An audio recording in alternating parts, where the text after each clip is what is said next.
Hello. I'm hoping that I am now hearable. Um, hello, everybody. I'm Bob the Booker, and here on a live stream. And now I realise I don't actually know where to look because I've got a webcam over here. Starting off wonderfully chaotically already. Thanks for people kind of coming along to this. It's very weird and very exciting to try and do a live stream, and also please do bear with me as I try to work out what on earth I'm doing, because that's going to be the main problem here, is me having absolutely no idea what I'm doing. um, Hi Jennifer Loves Books. Hey, how you doing? um, this feels very weird to be sort of trying to do a live stream, and I think the whole thing with this as well is that I will try and have this go live afterwards. So yeah, as in as a video for people who couldn't make the live one, and also really lovely to see some people in the chat already, which is very weird. So in my day job, I occasionally host events online, and um, it's weird because normally with that's sort of slightly sort of divorced from me as a person, if that makes sense. So I'm running an event, but the event is not about me. So I'm just hosting and then I get out of the way. This is quite weird because it's just me. And that's quite a vulnerable thing in some ways as well. So hello Lorraine, hello Owen, who's already starting with the plec joy in the chat. Hello Nadeem, hello Kate. I feel like I'm doing like an episode of the Brady Bunch of like, good night this person, good night this person. hello Wonko. This is sort of wild, so hello. Please bear with me as I try to sort of go through this. In honor of this occasion, I'm wearing my Angela Lansbury sort of, I was going to say jumper. It's more of a kind of proper like US sweatshirt thing, which I got for my birthday. So there we go. And I am full of joy. It's slightly miserable outside, so apologies if the lighting is a bit wonky, but there we go. It's that or a very flickery thing. So people are coming in, which is still staggering to me. I think thank you, Wonky. The thing I think that I find particularly weird about doing this as a sort of live stream, apart from the fact that this is very real and what have you, is it's still kind of weird to me, as I think I said in the 3K video, the kind of the video announcing the kind of the bits of the questions and everything is kind of still quite strange in some ways when I sort of strip it back to think of sort of random internet people following videos and watching things. It's still a bit bemusing every time I look and I see that videos have views, because like somebody out there has watched this.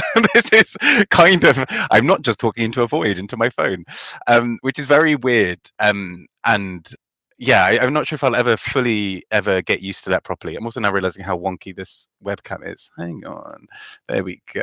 Maybe I don't think that's made any difference, but it makes me feel better.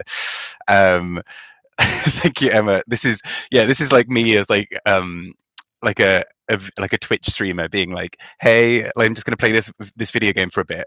This is mostly as well because otherwise I would feel like I'm screaming into my laptop, and that is not quite the vibe I'm going for. I don't know what vibe I'm going for, but that's not quite the vibe.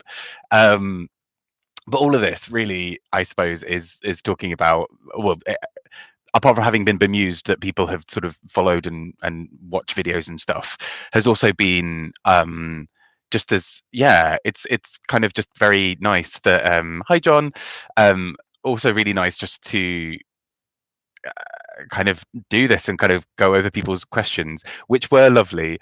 Hi Rudy. Yeah, some really, really great questions, some very bizarre ones thrown in, mostly from Kieran, but the majority were really nice ones. So I'm thinking how we'll do this is I'll go through a couple of questions at a time. We'll then do some broader chat, and then I don't know. We'll see how this goes. I don't think I was actually expecting anybody to turn up, so this is quite fun. Just hi Marcel. So it's kind of funny, but before I ramble more, I'm going to get started with some of the questions. I don't know why I did that little shoulder move, like I'm a sort of a pop starlet, but there we go. So let's start off. I've got them all put into a Word document because I'm high tech like that. But yeah. Oh, actually, okay. I'll take Emma's question before I go into the other questions. So Emma asks, who are you most excited to see on All Stars 8? So I'm really, really excited about this cast. I think I mean, I say this like I'm not excited about everything that goes on ever, but I think the All Stars 8 cast for me seems like a really fun mix of sort of a lot of queens who we haven't seen in a really long time. So people like Jessica Wilde, I think will be really fun. Darian Lake will be really cool. Who else? I'm sure I'm missing somebody else oh yeah, James Mansfield, who I really loved. And I kind of thought she wasn't like fully baked when she came to season 9. So I'm really, really excited for James Mansfield, because part of me kind of feels like she could crush it. Like she's incredibly funny. I think there was a whole thing when she was on season 9 where I think Rue said something like her audition video was one of the funniest he's ever seen come through. So it's that kind of weird thing of this really, really funny video, and then on the show she sort of fell a little bit flat. So I'm really excited for her to come back. I think Alexis Michelle could be interesting. I think Kahana, I'm kind of excited to see a bit more. Yeah, I think just generally a really good cast, but I'm especially rooting for Jessica Wilde, James Mansfield, and Darian. I think they're probably my go-tos. Candy could be fun as well. Let's see. Yes, yeah. I think James will be really, really great. So let's get started with some of these questions. I realize I'm looking off at a weird angle because I'm not quite used to where my camera is, despite working from home for 3 years. So there we go. I'm going to start with a question from Elizabeth. So aside from Pride, off to a great start. Aside from prize lists, how do you find the books you want to read? And so that is often, I suppose a lot of them, the prize lists do dominate a large part of the reading I do, but often the sort of spin-offs from there. I think I'm a little bit of a magpie in the sense that I suppose I get a little bit distracted by shiny things, and one of the shiny things that I often get really distracted by is either kind of indies, and those sort of indie presses I normally find and get really excited about because I think they're really transforming what literature is and what it can be. I also think we've got some really exciting stuff from often I'll look at other books by those authors from those shortlists. So it kind of sent me into a bit of a thing of getting into Penelope Fitzgerald because I read her for the Booker Prize challenge thing that I'm doing, and went on to read more of her stuff, and then as a result found other books that people had recommended based on that. So it's sort of constantly like an evolving and expanding thing. And sort of equally things like Borobox and Libby, I sort of lurk around them and kind of I'm like, ooh, what's this other interesting thing? And sort of pick from there. Also, I'll say Anne Novella, the other booktuber, who will just sort of text me intermittently and be like, hey, have you heard of this? Only once has it happened that I've heard of the book that she's mentioned. So she has a very, very high hit rate. It's all good. Hi Charlie, no worries at all. You're not late. This is going to be me babbling for a while now. And yeah, I'm with you, Rudy. That I think Katia would have been a really fun addition. I feel like Katia at this point doesn't really need All Stars again, or kind of. I think she's so set up, kind of like Trixie with the All Winner season, right? There's almost what would they have to add, at this point, what do they feel like they need to prove? They're doing so exceptionally well, both of them, that probably be all right. But yeah, I mean, any excuse to see Katia on the TV again would be great. And to go back to Elizabeth's second question, you can basically tell when I'm switching tabs based on where my brain is at, I think. So in terms of how I read as much as I do, and this is the thing, I try not to wear it as a badge of honor, because I'm very aware that like a lot of other people have other reasons why they can't read tons and tons in a week, all very legitimate, and even if they choose just not to, that's also perfectly legitimate. So I'm just putting in my some lighting here, there we go, and they're all perfectly legitimate, but I think for me, I just tend to read a lot, and I'm trying not to wear that as a badge of honor, because I think it's sort of it's a thing I do. I'm not expecting that everybody else does that, and also I just kind of I think it's sort of a thing. There's a bit of a race sometimes on BookTube or Goodreads or whatever else to be like, you have to hit this many books. And I think Kieran at Rick Cady Books did a really interesting thing on it once, a little short talking about how, well, actually, if you want to get to 100 books, just replace them all with kids' books. And then if those kids' books are too long, replace them with picture books. And, this sort of taking it to its logical extreme is actually, it's quite bizarre because he leaves that short with the idea of like, well, what does it give you to have done it, and really evaluate everything. If you're, you might need to reevaluate things if you're so dead set on having to read 200 books to be seen as worthy, or like you're doing booktube right.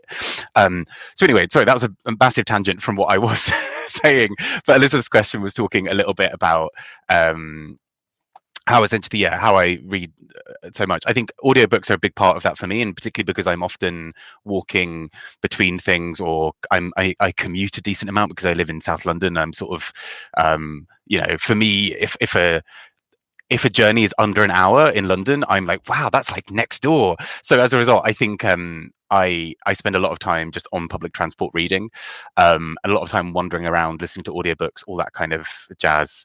So that for me is a really big part of the whole equation. Is sort of I sort of find little pockets of time. Also, I realize I basically never really watch TV or film.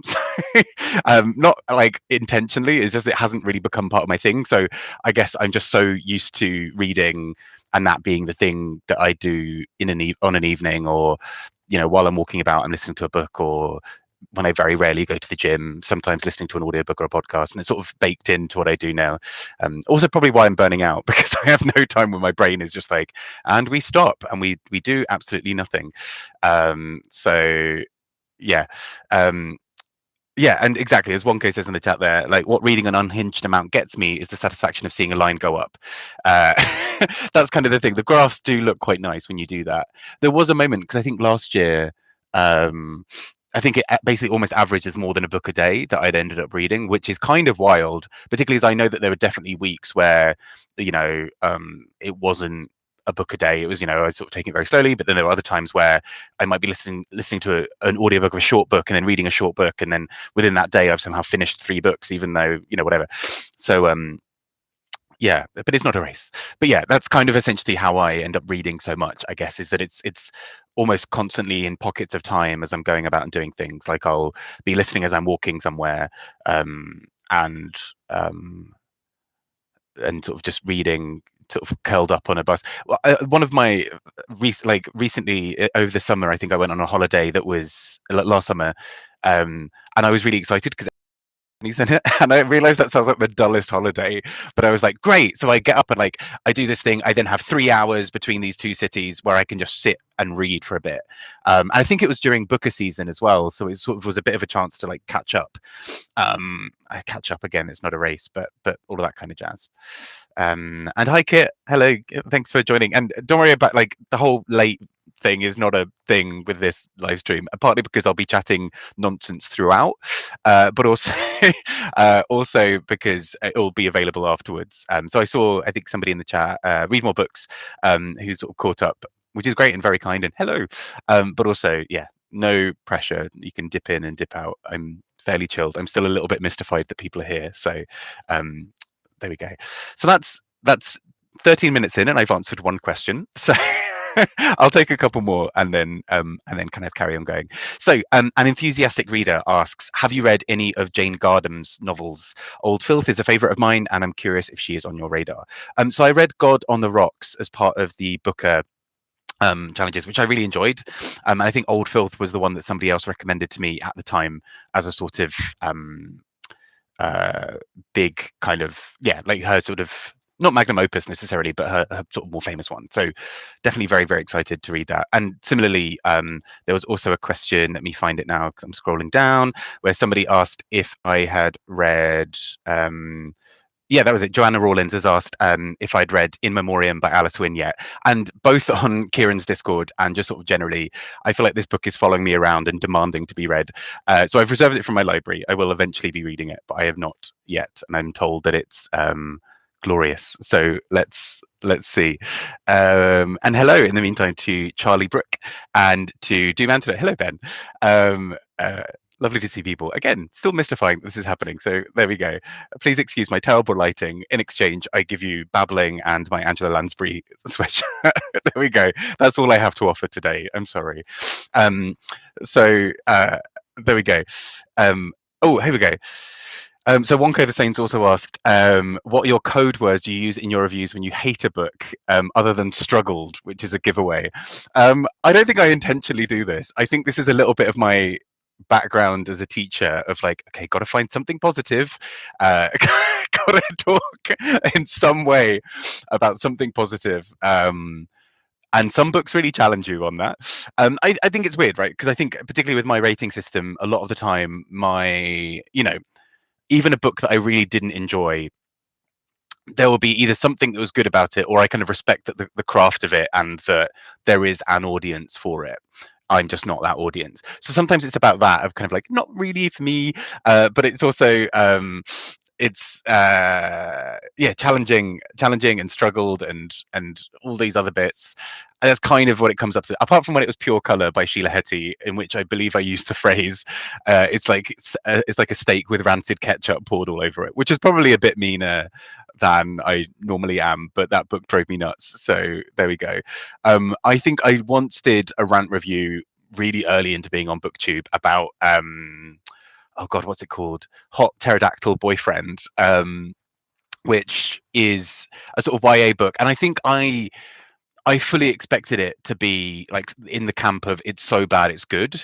And for the first part, I'm like, yeah, here we go. This book like understands how silly and stupid it is. Like it's fully going in on the concept and being like, this is nonsense. And then I think a bit the way through, I'm like, why is this book still going on? I don't really understand how it's still here. Like how are we 300 pages in? How is like this book not fully acknowledging how funny this could be and like really going for it? And I think it was that, I love the film The Room, for example, and just the sheer absurdity of it, because it's so bad. It is not intending to be good. Well, it's hoping to be good, but it doesn't realize how bad it is, and that kind of makes it funnier. And I think Hot Pterodactyl Boyfriend was at times both so self-aware and so not self-aware, and it was kind of difficult to know where you sat in between those. All of that is a really long way of answering your question, but basically, yeah, that's the only time I've really ranted properly, I think. I'll say Sean Thor Conroy's Fuckboy was also a book where I was like, nah. Like, mama, this is garbage. Like, but yeah, so those are sort of my code words. Normally like struggle, challenge, not for me. There's a different audience for this, or I have some concerns. I find it hard to really go in on a book, because unless it's really mean-spirited or badly intentioned as a book, I don't, something's gone into it. There is an audience, but I think I find that kind of that difficult.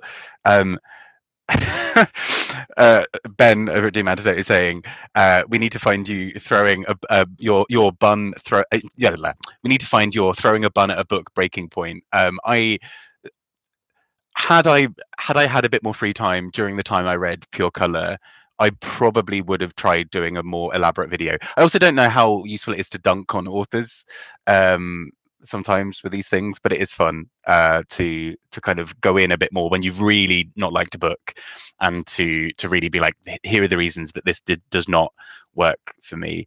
Oh yeah, read more books. What are some objectively bad books that you gave a high rating because you enjoyed the experience? That is a very good question. Objectively bad. I think I mean, I wouldn't say they're objectively bad necessarily, but a series of unfortunate event books. I realize that they are kind of 13 books of one like long dad joke, but I kind of loved the experience. So I don't know if I'd say they're objectively bad, but like in that kind of realm of, here is a book that, it's not going to win like a big literary prize or whatever. And equally for Hot Pterodactyl Boyfriend had the potential to be in that list, and I'm gutted. I can't believe I'm talking about Hot Pterodactyl Boyfriend so much. It's literally like not even 20 minutes in, and I'm like, Hot Pterodactyl Boyfriend is the conversation. But yeah, there we go. Yeah, that's probably it. I'll have a think as we go about other ones where that's been the case. Here we go. My dad wrote a porno books. I love the podcast. which is sad. It's kind of over now. But I remember reading one of the books as well as a physical book after hearing it on the podcast, and I loved the reading experience so much because of the whole thing around it. But had I encountered it without the context of that, I think I would have just been like, what is this garbage? But yeah, that's probably one. And I think probably like the Chuck Tingle books, which I haven't read yet, but I think Larry Has Opinions and I have been talking about reading them for a while for that reason of just being like, that is so intentionally bad that it's good. But yeah, and John is talking there a bit about kind of, yeah, sort of having time for reading and a lot of that, which is such a huge thing of, you know, sometimes a long train journey can do it, sometimes you just need a proper break from it all. Also, hello, what page are you on? Very kind of you to pop in and say well done, so thank you. And Jennifer Loves Books is asking about plans for Eurovision. So this is like my Christmas. This is the time of the year that I'm most jazzed about, and I start getting really jazzed about it from like February, March onwards. I then do all the kind of like post-match pontification stuff from like May, June, July, of just sort of still reflecting back on it and being like, such a shame this song didn't do better, or like, wow, isn't it really interesting that this song didn't make the final, but it was so close to being. I do all of that. I'm sort of, that's my equivalent of sort of straight man boring you at a party about football. Is me being like, and did you know that they came 11th in the semi-final? You know, so that'll be me this year. Hello, Anne. Hello, lovely Anne Novella, who I've already mentioned about. But anyway, yeah, my Eurovision plans this year are to, I'm going to a friend's place for a little house party, which should be delightful. Partly because I used to go to like bars like GOY in London and just and like watch it live. Firstly, I don't think my knees can take standing up that long anymore. And secondly, it's kind of just fun to be already at home, just be with people you already know and love, and also just be able to, you know, not fight anybody to have to get to the toilet. I say that like I sort of went in with a sword, being like, out of the way. This, yeah. So that's kind of my plan, and of course, yeah, because. Yeah, of course. Yeah, Jennifer Loves Books, because you're like right in the mix, right? You're kind of right around everything happening. And yes, fingers crossed for Belgium. I think Belgium's being completely like not sidelined, but I feel like we're not paying enough attention to Belgium in the in it all, because I think it's a really great song and I really want to see it in the final. And it's also just like a wonderfully queer song and a kind of ode to queerness and to kind of ballroom culture and to other things that I think is glorious. So yeah. Lorraine asking, would I do a reading sprint live? So occasionally I've seen it kind of go up live that people are doing this, and it's sort of something I haven't really considered. I feel like I'm too sort of like animated, shall we say, is a very polite way of saying it. So I kind of feel like a reading sprint would be largely me kind of making a lot of faces, then getting up to go and make a cup of tea, and then getting distracted.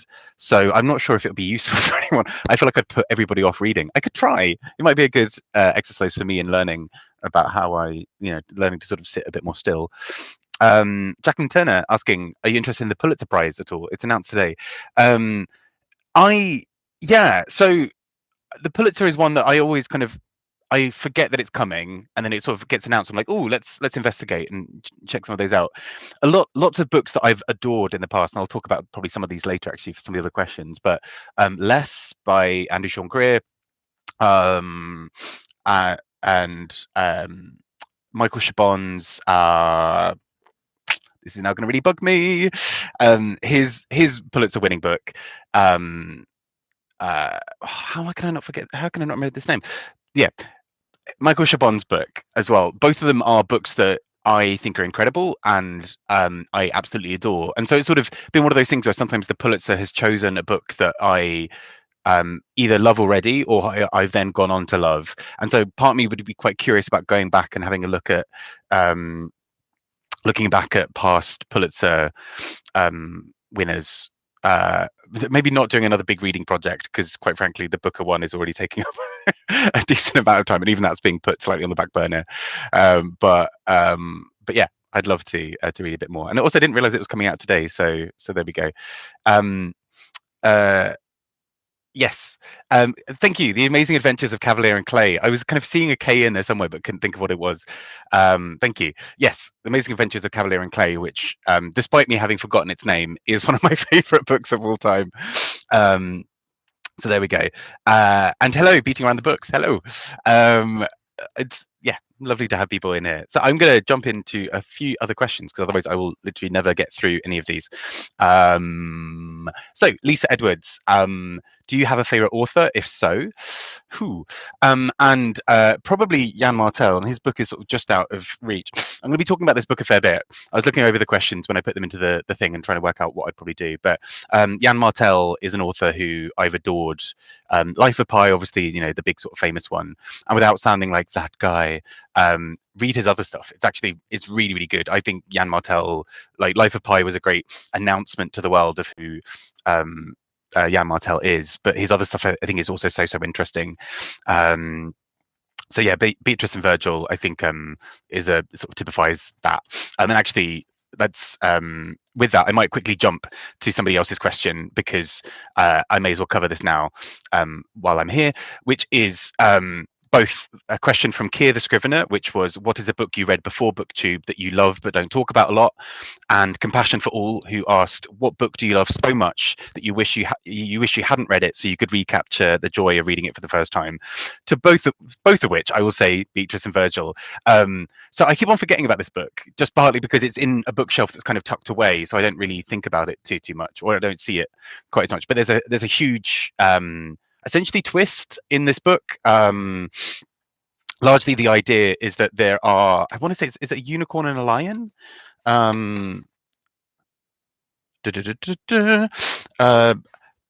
It's not necessarily sitting in there. Anyway, Beatrice and Virgil, a large part of it is these two animals talking to each other from a crest, like a royal crest or whatever, and like a family crest. And they are, I don't know why I put the book over there. I'm still talking about it. They at one point there's an act that's so shocking and sudden in the book that it is really quite, like, it was the only time I think that something has shocked me so much in a book that I just had to put the book down and really just like take a gulp of air. The other time being in A Little Life, which was for a very different reason. That was more just I was emotionally numb. But with Beatrice and Virgil, it was so shocking that I felt it really viscerally, in a way that I've not really had with a book before. So I'd say I'd want to reread it for the first time, read it for the first time again for that reason, to get the shock again. That said, my memory is awful, so I could probably reread it now and I'll be like, oh wow, what an interesting surprise that I didn't see coming. So yeah, I think kind of Donkey and Monkey. Thank you. I think you're right. I don't know why in my mind it's lion and unicorn. Anyway, clearly, even the cover. I mean, I don't know why I'm saying that. There is literally a lion and a donkey and a monkey on the cover. Wake up, Bob. It's only midday here. There's a unicorn in my imagined version. So maybe this is further proof that I probably could read it again and be completely fine, because I have clearly forgotten everything about it. I just remember feeling really empowered by it. So Jan Martel, so actually, yeah, Jennifer loves books in the comments there, sort of saying about it's a strange book that she read with her book club years ago, and they were all very baffled. Yeah, it's a weird one. And for me, like, Jan Martel always does this thing, kind of Coetzee, I think, does this for me as well, where for half of the book I'm like, okay, this is really interesting, and I'm kind of involved in your world, but I'm not fully sure if I get it. Then something drops and I'm suddenly like, oh, you clever bastard. Like, that is incredible. How did you do that? Where did that come from? I would never have seen that coming. So Beatrice and Virgil is one of those for me.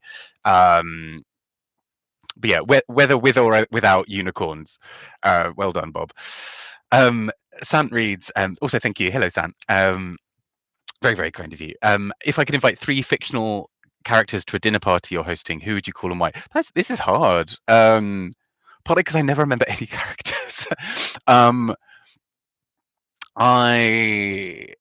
So he will come up again later, I think, in one of the questions. But Master Horror from Momo by Michael Ender, who's this professor of time, I think he'd be quite fun.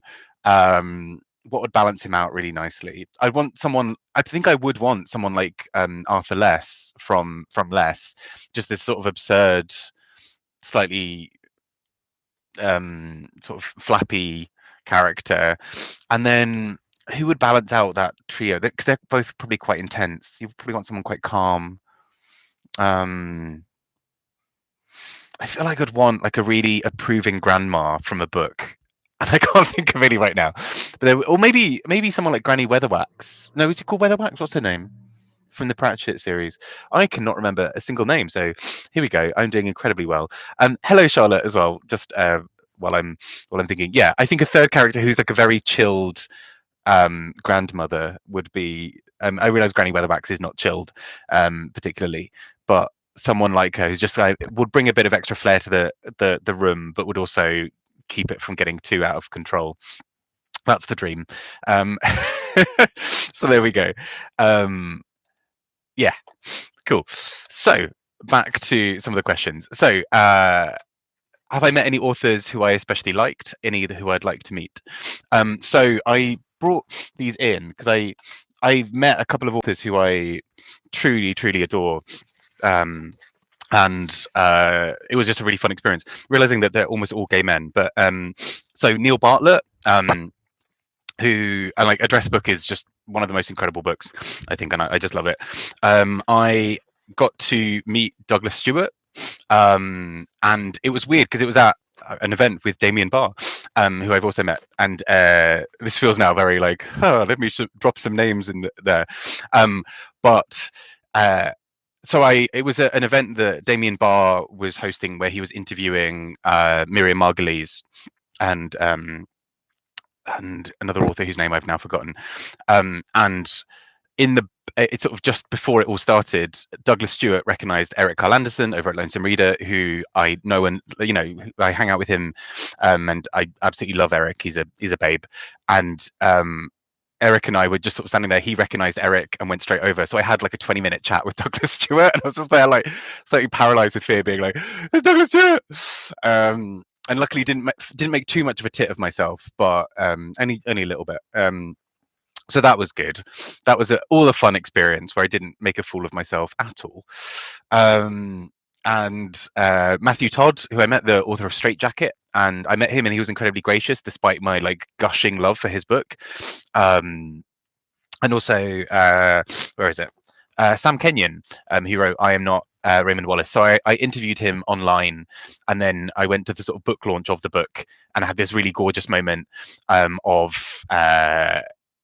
of just sort of just being like, hello, you wonderful human. And then I bumped into him again recently. I was like, and as John is reminding me in the chat, and this is in my notes as well, I met Adam Mars Jones with John Warner.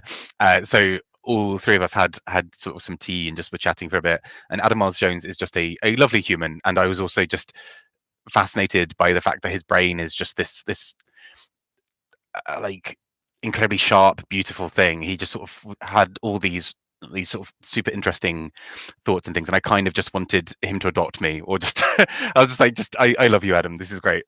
So yeah, that's me again, not making a tit of myself at all. But yeah, so and then in terms of authors I'd really like to meet, so I almost met Anak Aripagassam. And I say he was like a couple of feet away from me, and I stopped myself from running up to him and being like, "I love you." I had 4 wines, and I'm glad that I did not go over and say hi, because it would have been a blur of nonsense. Yeah. So who I'd like to meet, so Andrew Macmillan, who I was in the same room as. I sort of watched him sort of read some of his poems, and he's a writer who means so much to me and who I adore. And I really wanted to go over and just be like, hi, I love you. He had to run and get a train, and I think I was a bit like, I'm not going to hold him up after he basically had to run as soon as the break started. So I was like, I don't want to hold him up, but he is also just a writer who I really respect in so many ways. Take care, John. I hope everything goes well. All the very best. And another author I think I'd really love to meet. It's difficult. I mean, I'd probably Sean Hewitt. Sean Hewitt's where is it? Somewhere in here. All Down Darkness Wide is one of one of the most incredible things I think I've read over the last couple of years, and I would probably just melt a little bit in front of Sean Hewitt. Just because I think it would be just sort of like thank you, like 'cause it's such a personal book, and his poems are so personal and so raw, and so I think meeting him is, like with meeting any writer, the weird thing is often you're meeting somebody who you've spent a considerable amount of time to some degree inside the head of, right? Whether they write memoir or poetry or plays or novels or whatever, you've spent a fair bit of time in their world, understanding their thought process, and so it's quite weird because you also it's a one way thing, right? You know so much about what they've put out in the world. You don't know them as a wider person, but also they don't know you, and you're just a random person coming up being like, "Hello, I love you," and that's not always, yeah, that's not always a thing. Hello, Kieran, who has joined. You've been shouted at several times already. Not even using StreamYard. Who is this for us?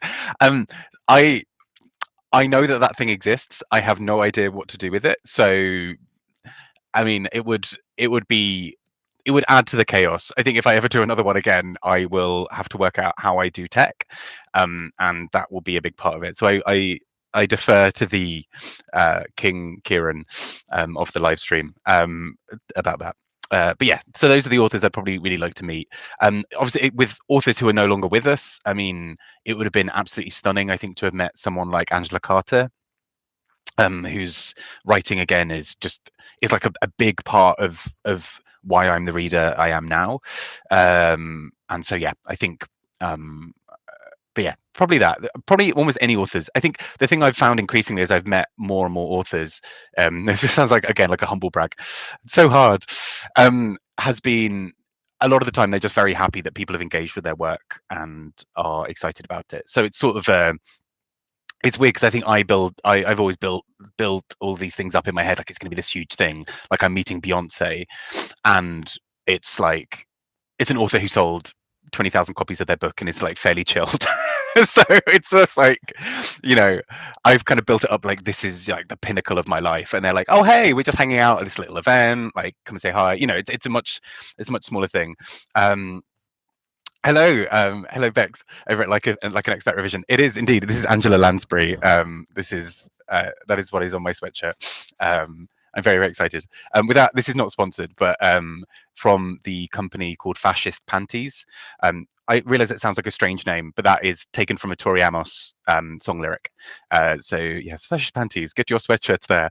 And where was I? I've taken so many. I've had a lot of coffee. I am very sorry, everybody. But yeah, those are the authors I'd really like to meet, I think. I'm kind of curious, yeah, I'm sure I've missed some, because there are some authors who, for example, like Ian McEwan, who I've read all of their books, but I don't know. I'm not sure if it would be quite the same to meet Ian McEwan. I think I'd be kind of wowed by him, but it's not. I've really enjoyed his books, but they've not had the sort of same personal touch. I did very briefly meet Ali Smith at the Rathbones prize ceremony recently because she was one of the judges, and I sort of had a very quick like hi kind of thing at Ali Smith, and was then a little bit like hello Smith. Yeah, she was lovely. Sorry, so Kieran has just left the comment. I'm currently in a pub showing some drunk guy you and explaining who you are, and he says he looks like he's in a call center. Thank you, Kieran. Thank you for that valuable feedback. This is the only way that, yeah, I think, yeah, I'm not going to try and justify it. It's all good. But let's go on with some more questions. So Nikki Hampson asks, if you give books as presents, what would be the consistent go-to book you would buy as a present? And I've now conveniently put it out of arm's reach thereabouts. But that is either a dress book by Neil Bartlett, which I love just so much, and I've given it as a gift for a Secret Santa, and I will probably continue to do so. And also it's from a small indie press, Incandescent, so that always feels a nice little extra thing. Oh yes, sorry, beating around the books has made a very good point. Isabel Weidner, I would melt a little bit. I went to an event that Isabel Weidner was speaking at, and they just spoke so interestingly, and I just was so fascinated by them. And yeah, meeting them would be really cool. I'm really excited to read Corey Farda's Social Mobility, I think it's called, which comes out soon. Kieran is asking. So his name is Matt. Hello, Matt. He says he doesn't like Stella, but wants to know if you like Stella. I don't think he's on about the price, but let's keep that between us. Okay. Oh, this is the prize, the Stella prize. So yeah, I am not a particular beer or lager drinker, so Matt can rest assured that I am not going to come for his drink. Well, I mean, he doesn't like it either, so there we go. There we go. Oh, you met Sarah Perry at a book hug. That sounds really cool, actually. Thank you, Anne. I want to say that I would do tech support, but if anybody seeing me trying to do anything techie can confirm that I would be good emotional support during the tech. I think I don't think I'd be very good at the tech support, which would just make the whole thing worse. So yeah. Anyway, Address Book by Neil Bartlett is a book that I really love giving as a present. And to some of my to some sort of gay friends of mine, Straight Jacket by Matthew Todd, which meant a lot to me personally, as a book that deals a lot with gay shame and just sort of generally kind of working out who you are. I realize that's quite a heavy loaded gift to give to somebody in some ways, but it's also a really powerful one. I read it when I was in my probably mid 20s and was fully convinced that, you know, I'd been out for several years. I felt very secure in my sexuality and everything, but it was still incredibly powerful to make me realize the little things that I'd maybe been holding on to without realizing. So yeah.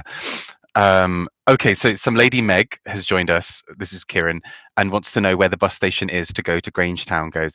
So well, I'm really sorry, I cannot help you, Meg. But Kieran should probably use Google Maps and or Trainline or any similar service instead of being on this live stream.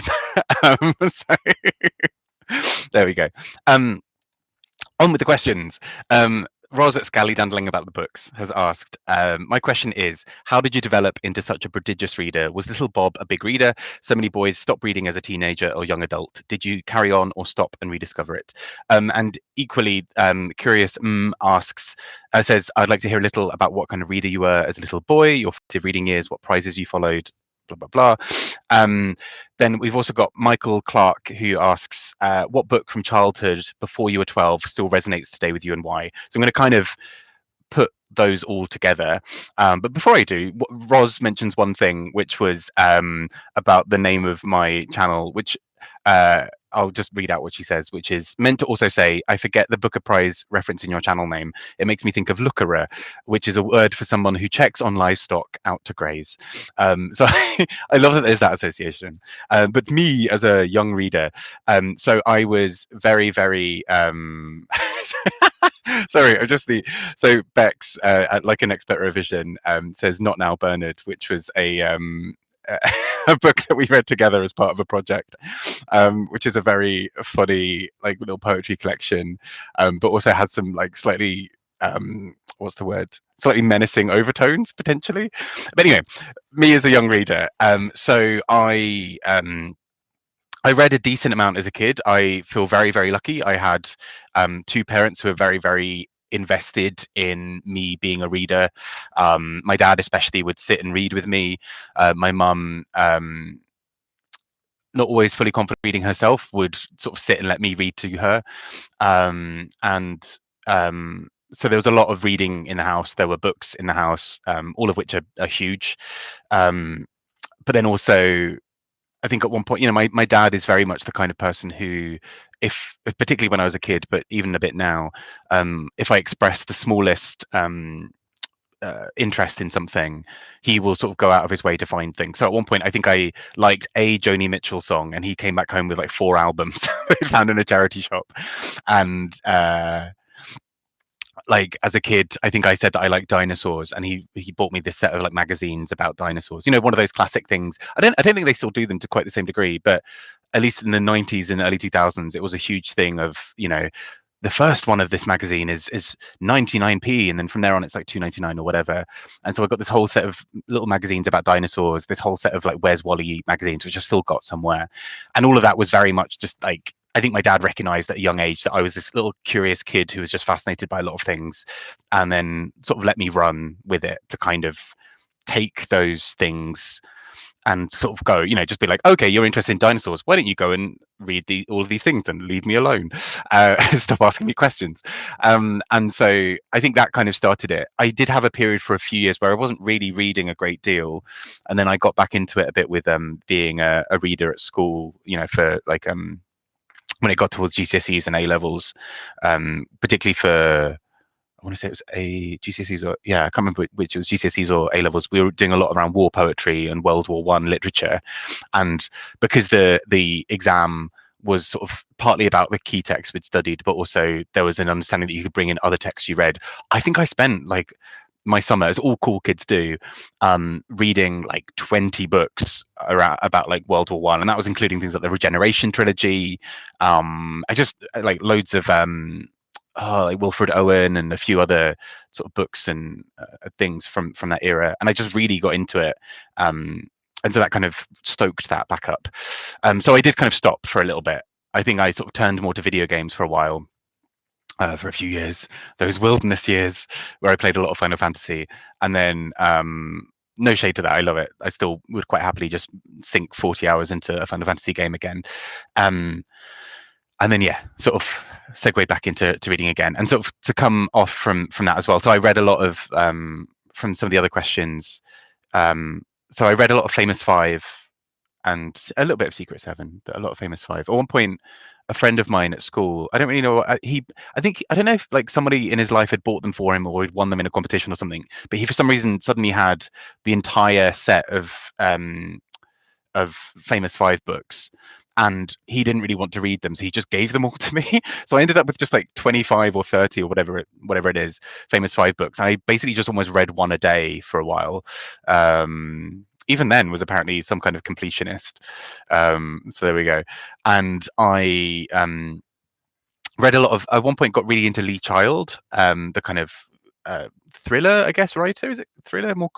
More thriller than crime, I think, and really got into that kind of series, the Jack Reacher series. Haven't read them for a very long time, but I read like quite a few at once at one point in my life. That was kind of fun. I didn't really follow, to Curious's question, I didn't follow any book prizes per se at that time, but I did start going to a book club at one point, which was in my sort of local library, and it was me at maybe 17 or 18, a woman in her 30s, and then everybody else was sort of 60 plus. And it was just this really fun thing because we would read, we accidentally basically read loads of the Booker shortlist from 2005. So we read John Banville's The Sea. We read On Beauty by Zadie Smith, a couple of others, I think. And so it sort of unintentionally introduced me to the prize. But it was fascinating because there was this woman called Vera who just was like the loveliest, kindest person, and another woman whose name I can't remember, who hated most books we did, but then absolutely adored The Sea by John Banville. So the rest of us were kind of like, oh, this is really beautiful, and it's nice. And some people had some issues with it, and she was like, this is art. So there's that. And to Michael Clark's question, what book from childhood before you were 12 still resonates today with you, and why? It's not necessarily a specific one-off book, but the books of Roald Dahl and sort of Aesop's fables, basically any kind of very creative, sort of fantastical world, I think I just really loved as a kid, and I read a lot of that. And sometimes I think I'm sort of still trying to chase that high of kind of actually finding some of that. I really want to sort of go back and read some of that, and kind of get back into it. And a sort of similar question off the back of that, from H is there a particular book, or are there particular books that make you go from being a reader to being a reader? And if I take this question to be what it is, I think there were quite a few books around that time when I was maybe 15, 16, 17, that I started reading, and it really blew my mind because I suddenly was exposed to things that I didn't realize books could do. So Kafka, which I realize is incredibly like emo and moribund of like a 17-year-old to be like, my favorite author is Kafka. It was so ridiculous, but I loved what Kafka was able to do with these really dark concepts and these really bizarre things, and I still love Kafka today. I remember reading a short thing of Borges, and now reading Borges as an adult with Anne Novella, I'm sort of struggling a bit more than I did at the time. I read a bit of Ian McEwan. Angela Carter was really instrumental for me. Again, that kind of really vivid, imaginative world, and I was sort of partly introduced to her by my English teachers at the time for GCSE and A level, who were just these incredible humans who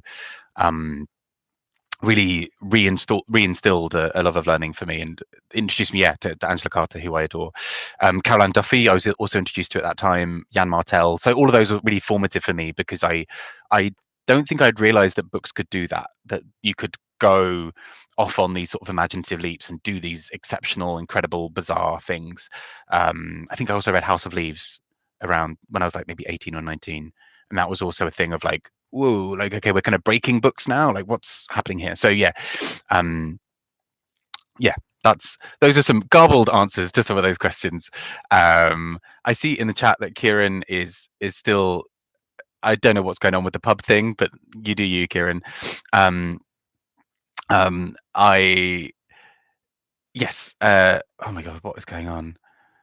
Yeah, so as Beating Around the Book says, Kafka is just such a fantastic author for teenage depression. The funny thing is, I was an incredibly upbeat kid, so I was like friends with lots of like the like grungy emo kids, and I was also sort of friends with like people who weren't, and so it was sort of funny because I'd just be like hanging around like the grungers and the emos, and I'd have these like giant like floor length black like flares, and I'd go to like Camden every weekend and like hang out.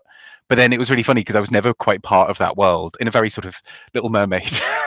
I long to be part of your world, but it was really fun. I think I was almost like too upbeat to really sort of gel with a lot of the really like depressing stuff within some of the like the music or whatever. So I was just like, this is nice. I just think it's neat.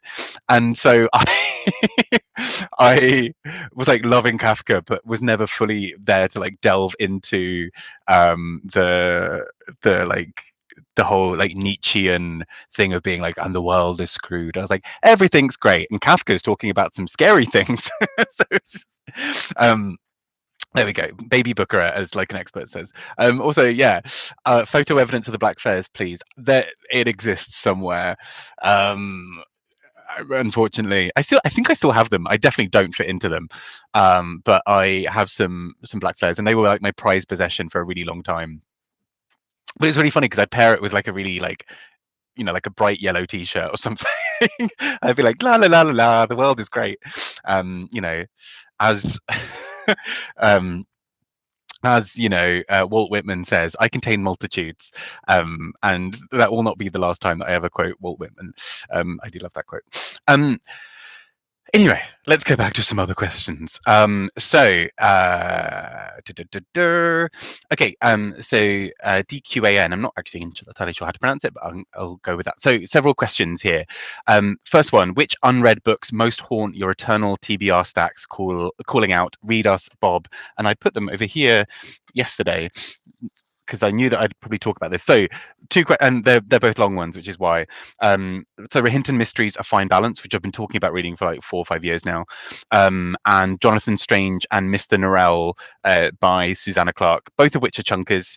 I'm going to be away for a bit soon, for a fair bit of June. I'll be in Canada, and I'm wondering whether I can justify the weight in my suitcase to take these, because this might be the only time I actually read them. But they've been calling out for a very long time to be read. The second question is, which author's literary universe would you most like to live in? And so I was thinking either in Pratchett's world, because although I've not read much Pratchett, I really love the bits I have, and I think it would just be such a fascinating world. Or the world of His Dark Materials, which again is any sort of fantastical world is a slightly scary one, because things can kill you. But the what are they myth? I'm now completely blanking on the names, but the sort of elephant-like creatures in His Dark Materials that have wheels that they attack, Mephilo, something like that. I would just love to see those go by me, and I also just love the wonder and beauty of that world, of the His Dark Materials world. Their third question: are there any books that you can point to and say, if you want to understand me, read this? So I'd probably say I've not got Less itself, but I've got Less is Lost, which I want to read next. Just partly because I feel like his sort of bumbling through life in Less is kind of me. So probably that. Maybe that. Muriel Spark, I think, could be fun, just because that kind of like acerbic, laconic kind of irony within all of it, I think is sort of kind of gets some of my humor. I also want to say Derek Jarman's At Your Own Risk, a very short book, but it was a really instrumental one for me in thinking about a little bit about my politics, I suppose, and in terms of being a bit more unapologetic about certain things. And then their final question: have you ever picked up a new interest or hobby because of something you've read in a novel? Not as such. There have definitely been things that have interested me in looking into various other things. A few non-fiction linguistics books that have really driven me towards that. The one that's kind of in my mind at the moment, and I've now realized this book is buried under there, so I won't try and get it, is Legends and Lattes. And mostly the thing that it's inspiring me to want to do is to try and make cinnamon buns. Cinnamon buns. So I might try and do that. I might try and make some cinnamon buns and then follow the recipe from within Legends and Lattes. Or it's more cardamom. These very fancy pastry things. I will go with that. It's a beautiful, beautiful book, Legends and Lattes. This is very, very chilled. And so I will do that. Malefa, thank you so much, Wonko. I knew somebody would yeah, exactly as Wonko says. I would love the His Dark Materials world so I could have a demon, but not so much the fascism. Yeah, that's kind of a major drawback of that series. For that, that would be fun. I think yes, and as Jennifer says, can you please blog your baking endeavors? I'll try. My kitchen is a tip, so I'll probably do this when I'm somewhere else. But also, as Beating Around the Book says, just ask Eric Carl Anderson for his recipe inspired by ducks. Yes, I will pester Eric for this, and you'll. It's funny. People say they want this baking video, and they'll watch it and realize it's just me like accidentally triggering fight or flight impulses in people because I will be really bad at measuring ingredients, or I'll chop things really badly. I think I feel like it's going to upset more than it will bring joy, but let's see. There we go. Oh, sorry, I just realized that Kieran's Glenda comment was actually about the unicorn, not about somebody else in the pub that he's in at the moment. So Glenda, the unicorn, I'm realizing this camera is really on a tilt, so it does look like I'm falling down. But Glenda was created as part of a project, like a thing that Kieran did once, where Ben over at Doom Antidote and I did a series of challenges. I can't even remember to what end. I think it was to announce, to basically choose who won a giveaway. But I mean, about an hour in, it didn't really feel like we had a goal. But Glenda was the fruits of that, where we were given a little paper mache unicorn head, and we basically had to design it. So Ben did this incredible thing of turning it into like a penguin classic, with like, little things all over in the sort of black, white and orange kind of color scheme. I went for sort of drag queen who's been shot with the makeup gun from The Simpsons. And but Glenda at one point, because basically Kieran had given us all these things to use, and one of the things was an OXO cube. And I was convinced that we had to use everything that was in the box as part of it. I was sort of anticipating there being a twist where it was sort of points for as many things you could use as possible. So I mixed up some of the gravy to kind of get to basically get some gravy, which I then painted onto Glenda to kind of achieve a sort of darkened, weathered brown paper feel. But then it sort of just meant that I ended up with this sort of Technicolor drag queen unicorn who just smelled a little bit of gravy. I don't think she still smells the gravy. Either that or I'm very used to her by now. So there we go. Yeah. As Beck says, like an expert revision, Bob the Baker, Bakerer even. Nobody needs to see my baking attempts because I think they would be kind of. I mean, I during lockdown, as many other people did, I learned to make a decent banana bread with like blueberries and stuff in it. So I Yeah, that's the dream. One day, actually, I do want to learn how to bake properly, just partly because I feel like it's a nice skill, and I just want to be like the girl from Mean Girls. You know, like if I could bake a rainbow cake with sparkles on it, give it to the world. That's who I am. That's who I am as a person. She can be the fictional character who also comes to my dinner party. From the question earlier. Super. So AJ Killings asks, if you had to pick a literary boyfriend, who would it be? Any fictional gentleman who strike your fancy? For a while, not necessarily in sort of a looks way. For some reason, the guy in oh my gosh, how have I forgotten the name? Susanna Clarke's other book.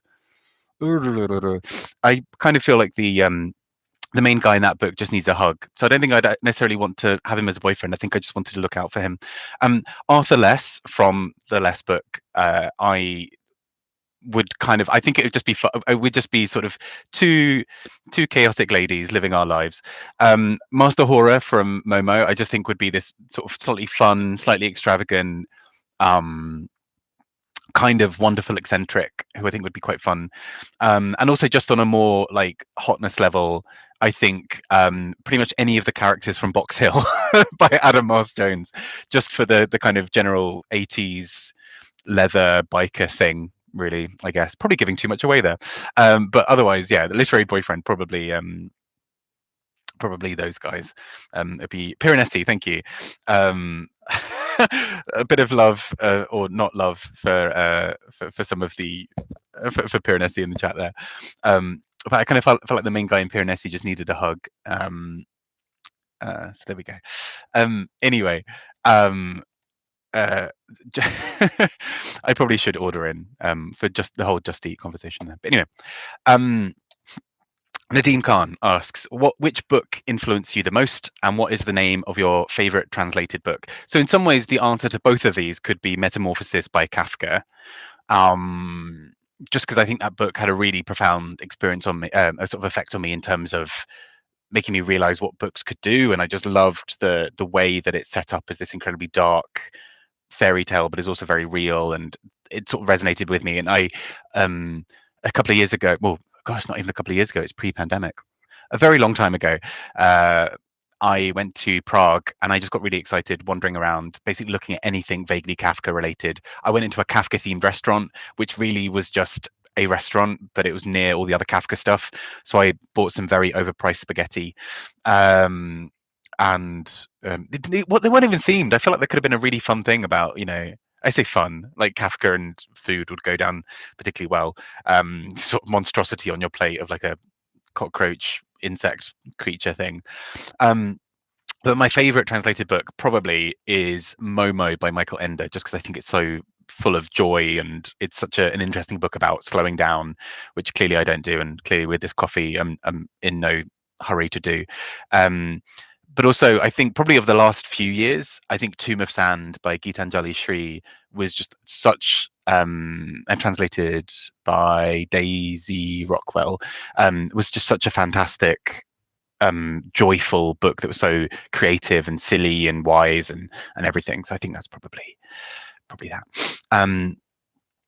And we also have Sandy, who has sent in the question, have I read The Many by Will Menmuir, which is longlisted for the Booker, but I think I've only recently, I've only basically been doing long lists really since about 2019, and I've sort of been sort of floating around picking up bits here and there from the other ones. So I've not read that yet, but I will. I have now reserved it from my library, so I will go and find that. And let's keep going. Are there any other questions in the chat before we run around? Yes, there we go. Yeah, I'm glad that. Yes, thank you. Yeah, so Beating Around the Books has asked about the Kafka Museum, which I did go to when I was in Prague. I think I did. I feel like I did everything else that was Kafka themed. So yeah, it was kind of funny because I'd occasionally pass these sort of tours of like British tourists who were all like getting completely mullered on beer, and I'd be like, I'm just going to go to the Kafka to this other Kafka thing, and I stood outside. There's like a rotating head statue of Kafka, and it only lines up as sort of sporadic moments, so it's on a weird timer. It's kind of randomized, And I think I stood there in the cold for like an hour and a half until it hit the right thing. And I was just about to go, and then I didn't, and I caught it, and I was just full of this sort of this high from Kafka. So yeah, it's all good. Hello, Yahaira, who's joined us, and hello, Jacqueline, as well. Good to see you both. And yes, we're an hour in, and I'm still chatting absolute nonsense. So on to another question. Charlie Brooke Reads asks, recommend 3 books to these 3 queens. So Jinx, Latrice Royale, and Sasha Colby. So I really struggled with some of these, but so for Jinx, I think Terry Pratchett, if Jinx hasn't read them already, because I feel like that's very much Jinx's world. No books in particular. I have not really read that much Pratchett myself, but I think that's where Jinx would get a lot of love and a lot of joy. Latrice, I'm really struggling with. My kind of default with this was to try and go for the large and in charge, chunky yet funky catchphrase, and then from there go to a book. So I've been trying to think of a really nice, joyful summer read that's also very long. And most of the ones I'm thinking about aren't particularly joyful. So maybe one thing that did come to mind was Drew Davies' The Locked Away Life, which is it has some really heartbreaking moments, but it's also just a really beautiful book. It's also not that chunky, so maybe it's a book for Sasha Colby instead, because how I was thinking for Sasha Colby would be she's had a bit of an intense year, so a chilled book that would maybe let her kind of reset a bit. So I'm thinking Legends and Lattes for Sasha Colby. Or yeah, probably that. Probably that. I think she's had a busy year. And then Charlie Brooks' second question is, what's the longest book that you have read and loved? And so probably Ducks Newburyport, which surprises nobody. I really, it's 1,000 pages. In my thinking, it doesn't really have a right to be as good as it is. It's incredible. I love it.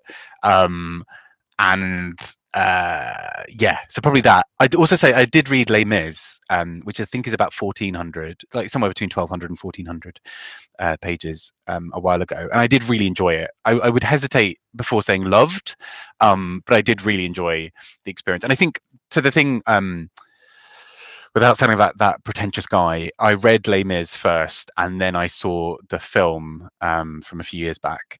And the thing that really surprised me in the film was like, so in the book, the whole like Cosette and Fantine situation is like 300 pages, and it's a really slow descent where we watch.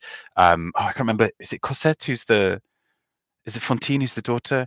Whoever the mother is, she, she can't make enough money, so she starts. So she sells a tooth, and as soon as she sells the tooth, her market value, and I'm talking very, as a sex worker, goes down. So she's making less money, and the Thénardiers are extracting more and more money from her, and being incredibly and there's a car alarm going off, kind of taking more and more money from her, and so she kind of gets more and more desperate. So she sells more teeth, and then she's even less attractive. And in the book, that is a slow burn of like 200, 300 pages. That's heartbreaking. And then I remember being really confused when I saw the film, and it was just Anne Hathaway doing a 3-minute song. And I was like, sorry, what? You just dreamed a dream, and that 300 pages is just sort of condensed. So that scene, and those 200-300 pages in the book was so powerful for me. So I'd probably say Les Mis is probably the longest book I've read overall, and I did enjoy it. War and Peace I also read, and I enjoyed that. I think I needed to watch the TV series first to understand who people were and what the vague plot might be. But yeah, there we go. Read More Books has asked, do you have any non-fiction and fiction pairings that draw on similar themes? Ooh. Also, I'll be reading my first Kafka next. Yay! All aboard the Kafka train. Any non-fiction and fiction pairings that draw on similar themes? I will have a think about that as we go. I'm guessing, is this for related to the drag queen question? Because potentially, what could be a good, like, I feel like a really joyous non-fiction book. There are so many really great trans stories coming out at the moment, and I think I'd be really intrigued to see, somebody like Sasha Colby as the sort of, this sort of proud out trans woman reading something like A Trans Man Walks into a Gay Bar by Harry Nicholas, or so many other incredible books. Yeah. Huh. I'll have a think. There must be some more. I did just sort of these weird and wonderful other books. I'm sure there are some other. I'll have a think. Kit the Reader has also said Demon Copperhead and Empire of Pain. Ooh, this is good. Um, yes, yes, yeah, yeah. There we go. Or maybe did I miss something above? Maybe that's what's yeah. Oh, sorry, I completely sorry, read more books. I've completely connected your thing to a question as opposed to being a standalone thing. Demon Copperhead and Empire of Pain. Yeah, that was a really good pairing for I found just for having Empire of Pain talk about the Oxy issue in the US and then reading something like Demon Copperhead and having that go together really nicely. Let me have a think about some more that are really interesting. I think Anne Patchett's novels then next to her non-fiction is really interesting as well. So oh gosh, the non-fiction book she released a couple of years ago, the name of which I've forgotten, I thought was really beautiful for talking about friendship and about loss and death. And she also there's an essay in there about her getting the cover design for the Dutch House, and that's really beautiful to have as a pairing. I will have a think about some others, but there must be so many good, glorious ones. I think every time you've got a really impressive piece of historical fiction, there's often a really good bit of non-fiction that's informed it, that runs alongside it very neatly. I've not read the Sarah Schulman one, but I think Sarah Schulman's book about the AIDS crisis would pair quite nicely with Randy Schiltz's one, or with David France's How to Survive a Plague, I think it's called, as well. I'll have a think. But also very interesting question. I feel like that's a separate video that could be really good, actually. I may do that. Speed Racer has asked, so a couple of questions. How do you evaluate new novels in the age of woke? What do you think of sensitivity readers and the whole roll doll loaded words hoopla? Do you judge a guy by the books that he has on his bookshelves and go from there? So interesting. Yeah, the whole woke thing. It's an interesting thing because I feel like woke is overused as a sort of derogatory thing, when really a lot of the time the changes that have been happening have been a really positive thing, right? So using more inclusive language, harms nobody, helps others. It's sort of it's a no-brainer in some ways. I think some books I think are very, I suppose, almost like Drag Race queens going on and editing themselves. I do sense with some books that there's a sense of holding themselves back for fear of what an audience might think about a particular character being presented in a certain way. I'm not sure. I mean, I don't think it necessarily changes how I view certain books. It might make me think a bit about maybe my own prejudices or my own assumptions going into certain books. So sometimes there's that. And sensitivity readers, I think, often get a bad rep. From my understanding, and I've not worked with them, but from bits I've seen, often it can be really useful for just making sure that there isn't something really horrendous or obvious being overlooked, right? So kind of having a character who's just a two-dimensional version of something. I've read books before where definitely there's somebody who's a two-dimensional cipher for an idea rather than being a full-fleshed human being, right? Like kind of, I'm the gay sidekick. My hobbies are being gay and being your friend. It's sort of like where you're kind of like, this is so unbelievable, because also pet peeve of mine in books is when like queer characters only exist in like the most hallowed, gorgeous terms, and like they're brilliant and they look like Linda Evangelista, they're a model, and they can't be flawed at all, and that really bugs me because queer people, like everybody else, are people, and people are flawed, and I get not wanting to have those flaws be a big part of the book, but it can make queer people feel like an afterthought, or other groups be like an afterthought. So I think sometimes sensitivity readers are great for that, in kind of terms of saying, hey, you do realize this person is doing XYZ that's, you've basically painted a stereotype of a person and left them in a book, and they're disconnected from everything else. So I think they can be really valuable there. I mean, obviously I'm not a writer. I've not had to go through that process yet, fingers crossed for the future. But I think sensitivity readers can serve a really useful function. But I think that useful function shouldn't be, as in the author should already have been thinking about those things, and the sensitivity reader is like an extra stage of the editing process and the thinking process, rather than I'm going to write some atrocious stuff and then it's now up to the sensitivity reader to change it all, right? Like it should be, the author should be thinking about some of those things themselves as well. The whole Roald Dahl thing, I couldn't help but feel was a really cynical cash grab from the estate, especially as so quickly after the initial buzz had come out. Then the Roald Dahl estate said, "Oh wait, but we're also selling the books in their previous version as well." So I don't know. That's a whole wider conversation. That's that's a lengthy conversation by itself. But I think the Roald Dahl thing to me felt particularly odd, partly because also some of the changes, they took some things and not others, so like do one or the other, but also I think there is a place to have books presented with their historical context, right? So here is the Roald Dahl book, kind of like is often happens with older films, of hey, you may notice some things in this book that don't sit particularly well in current society. This was a product of its time. We now think differently about these things. Please read it with that lens, or please read critically. I'm also of the opinion that often there are just really great things coming out that we could just be reading instead. I love Roald Dahl. His work is was a really big part of me as a reader. It's complicated, but he did a lot of things that were not so great, and there are some things in his books that are a bit.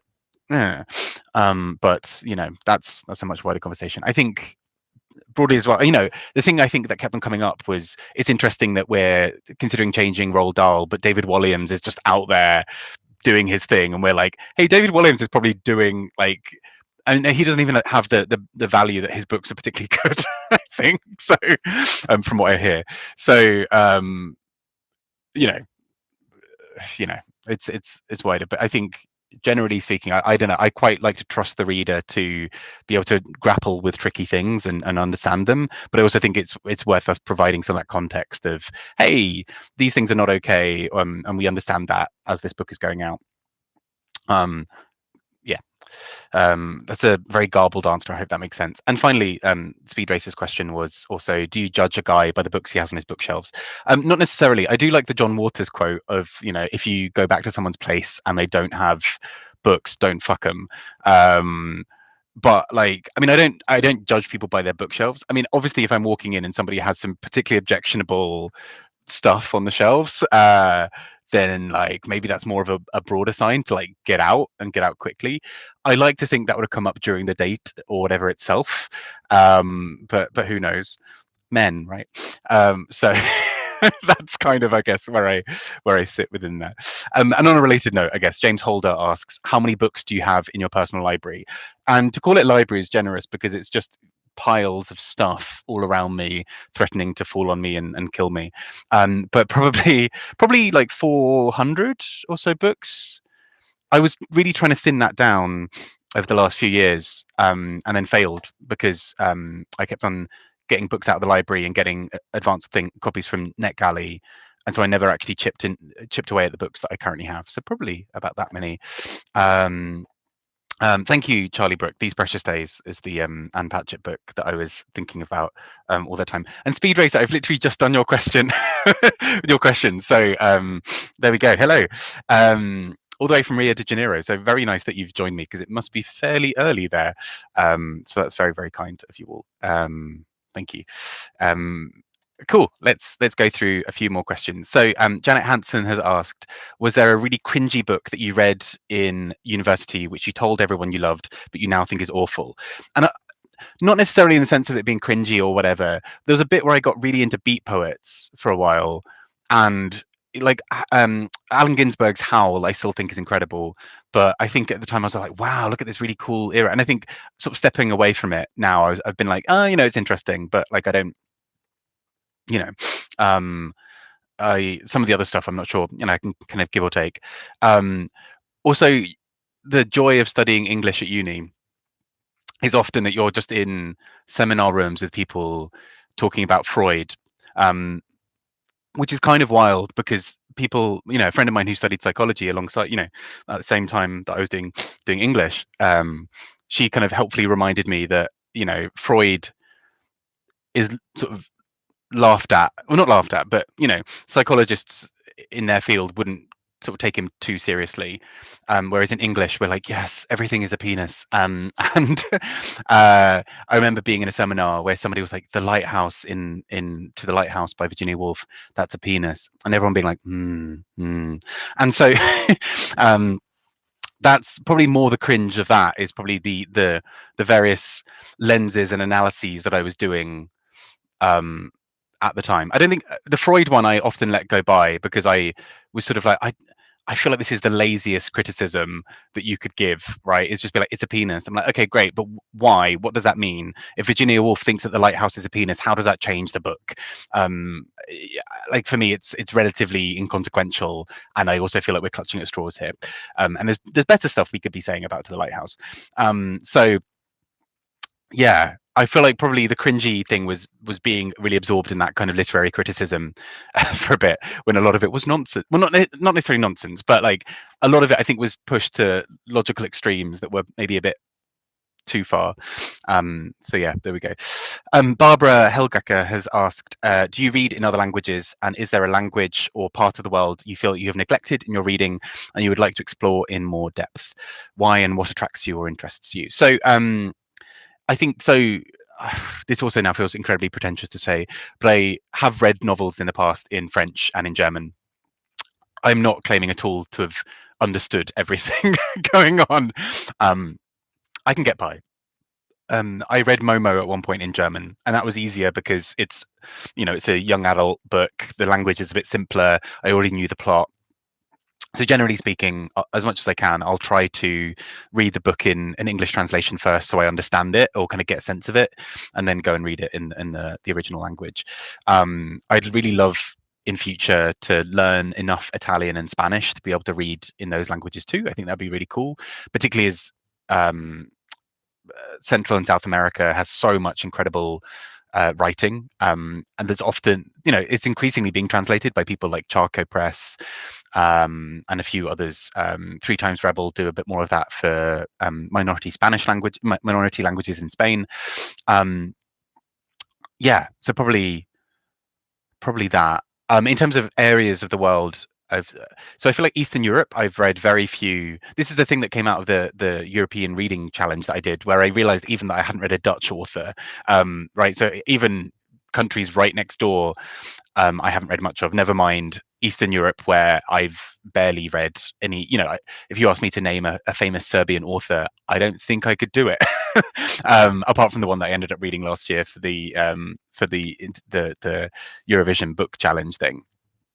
So it's such a strange thing to kind of realize that there are authors sort of almost on your doorstep who you've just never heard of. So Eastern Europe for that reason, but also particularly a lot of kind of Caribbean and African literature. I think a lot of the work that gets published in a big way in the UK is often either from English-speaking African countries or Caribbean nations that are that they already speak English. There's a sort of a bit more of a commonality. Some of their authors may have been shortlisted or longlisted for the Booker before, and or are often from some of the big literary, the nations that have a really big literary industry. So Nigeria, Uganda, where often that's where we get a lot of literature from. And I realized, reading the International Booker, reading Standing Heavy by Goz, which is he's from the Côte d'Ivoire, and I could not otherwise have told you any other authors from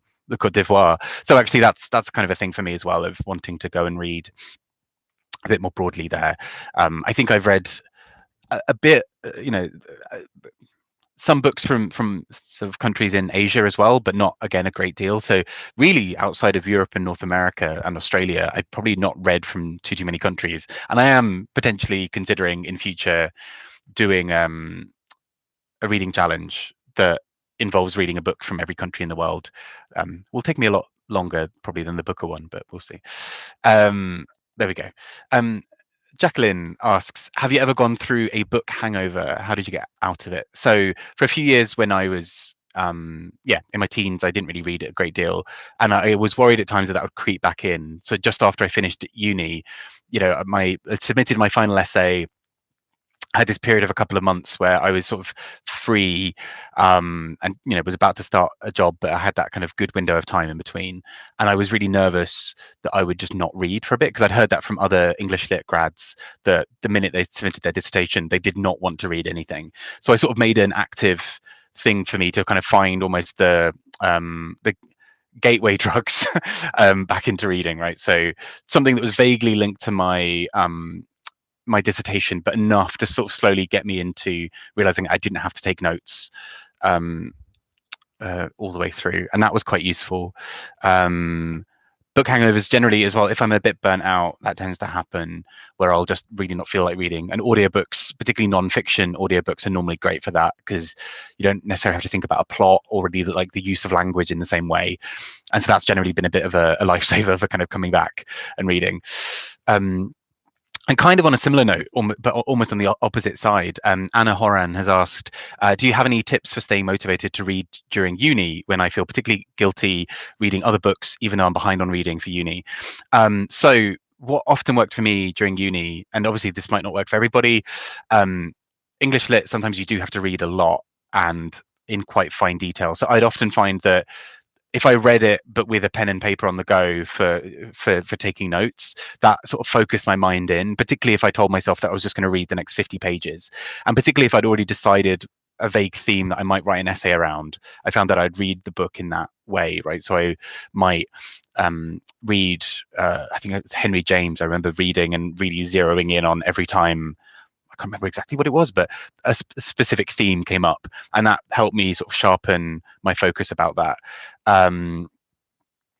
For reading other books outside, I suppose almost balancing that a little bit with, okay, if I read 50 pages of Joyce, I'm going to give myself a little treat, and then part of the treat, whether it's a little nap, a bit of chocolate or whatever, is also just reading something for pleasure, and almost allocating time for that. Of I study up until this time, after this time is my time. Whether I necessarily was good at doing that is a different question, but there we go. Also a thing, I suppose, called riding the tiger. I saw it being phrased as that way before, and I just kind of like the phrasing. But kind of when you're in a certain mode or mood, kind of going with it, right? So, hey, I'm really in sort of study mode, and I'm really getting on with it. I could give another half hour. Let's do it. Also, I'm really enjoying this book for pleasure, and I'm really into it, and I have got the half hour or whatever to do it. Ride the tiger and kind of carry on going, and don't really take a don't feel like you have to stop necessarily. Again, that's obviously very dependent on time. I don't know if any of that is useful, but yeah, I normally found that if I really zeroed in with, I'm reading this uni book for this reason, to find some of these things, that helped me differentiate it from other books I was reading, where I could maybe fall into it a bit more. Maybe it's that you have your main uni books as physical ones, and your books for pleasure as audiobooks or something, if that works for you. But yeah, hope that helps maybe Anna. There we go. Rudy is saying, learn Polish, that will give you something to do. Yeah, that will I mean, the idea, learning Polish and then maybe reading books of Jacob in it might be the thing that breaks me. But there we go. I do want to learn other languages at some point. I think I do love learning languages. I don't know what I'd necessarily study outside of those. I've very much been kind of almost like my mood. Almost I do mood reading, but with languages. I sort of I'll be like, you know what? I'm kind of intrigued by Italian. Let's kind of go down this path for a bit, even though, quote unquote, there are more useful languages. Like learning Spanish would have a, is more spoken, but I will do that eventually. But Italian for now is the one where my heart is a bit. So I've started learning Italian, which is fun and very basic, but it's fun. Super. Let's take some more of these questions. So Charlie has asked, I'm curious, what's your home situation? I wonder if you live alone, and whereabouts in the UK. And if you're without a significant other, how are available opportunities locally for you to meet other like-minded gay men? And there's a second question, but I'll do this one first. So I live currently with my parents, which is a joy. I had to kind of remind them just before the stream that that I will not be like, please don't come upstairs and randomly start trying to talk to me about the cat. Because as lovely as that is, as lovely as that is, I I'm on a live stream. So live with them. I am single, ready to. I say ready to mingle. I'm tired. I'm not that ready to mingle. I'm ready to to hide in a blanket fort, which is not a particularly attractive dating proposal. So I live in London, in South London more specifically. Saving up to try and get myself a little mortgage so I can have my own little place. It's interesting in terms of meeting other gay men who are also sort of readers or whatever. It's kind of happened almost a bit by accident that part of, I volunteer for an LGBT charity. I'm part of a couple of LGBT book clubs. So actually I realized most people I know are LGBT. So very, very occasionally I meet someone and I realized, I'm like, oh my gosh, I'm friends with a straight man. This is weird. Because it doesn't happen that often in my life. So I suppose as a result, I end up meeting a lot of other queer people who are also big readers, and yeah, although many of them are already in relationships, so there we go. That's my thing gone. But yeah, Charlie's. But yeah, so there are lots of I'm very lucky with a city like London. It's so full of in many ways acceptance as well, if nothing else, but also so many LGBT themed activities, right? Like I think I know of at least 4 or 5 LGBT book clubs in London, and I know that that's just scratching the surface.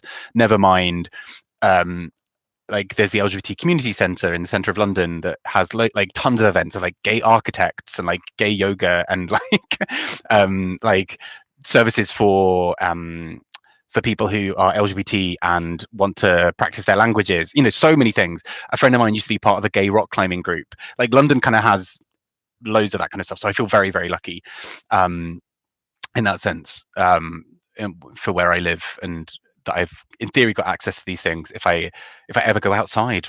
Decide that I don't want to just like hide in my room in giant jumpers. But yeah, and then sort of to take Charlie's second question, what's your view on how popular booktubers turn into influencers that publishers use for promotional purposes? So this is a really tricky one at times, because I think there is, the book industry is an industry, it's a business. And so in some ways it makes sense that they would say, hey, there are these people who are talking to audiences about their books, about our books, and getting them excited about reading, getting them excited about this. And that's a part of the process. And I think that makes a lot of sense. Equally, I think it's very easy for the tail to start wagging the dog.